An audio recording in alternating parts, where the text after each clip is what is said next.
Sebanyak 11 terdakwa yang disangkakan telah melakukan pembunuhan gajah Sumatera pada tahun 2020 di Kabupaten Aceh Jaya mulai menjalani sidang perdana. Sidang itu dilangsungkan setelah pihak kepolisian melimpahkan perkara ke pihak kejaksaan setempat guna penyelidikan lebih lanjut.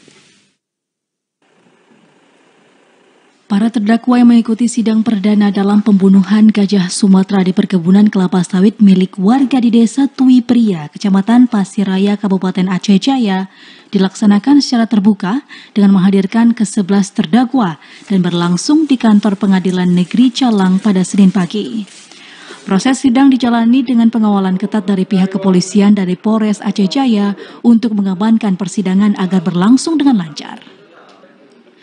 Jaksa menyebutkan bahwa para terdakwa terlibat pembunuhan gajah dan perdagangan gading satwa dilindungi dengan maksud mencari keuntungan pribadi.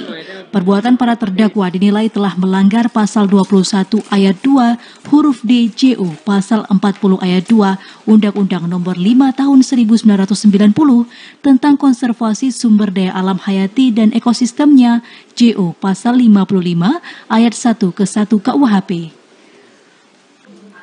Persidangan ke-11 terdakwa dilangsungkan dalam 2 tahap. Tahap pertama, terdakwa yang melakukan penangkapan gajah, melukai dan membunuh 5 ekor gajah liar. Sementara tahap kedua untuk terdakwa yang disangkakan sebagai penjual gading kepada orang lainnya. Ancamannya itu sama-sama 5 tahun ya maksimal. Sedangkan untuk terdakwa yang menurut dan kawan-kawan itu dakwanya tunggal kita tambahkan. Mana dakwanya pasal 40 ayat 2 Undang-Undang Nomor 5 Tahun 90 tentang KSDA. Jaksa Penuntut Umum dari Kejari Aceh Jaya, Ahmad Bukhari mengungkapkan, penyidangan bagi 11 terdakwa pembunuhan gajah itu merupakan kali perdana dilakukan sejak pihak kepolisian melimpahkan ke pihak kejaksaan dan diperkirakan akan berlangsung sebanyak 7 kali hingga 8 kali persidangan dengan menghadirkan berbagai saksi.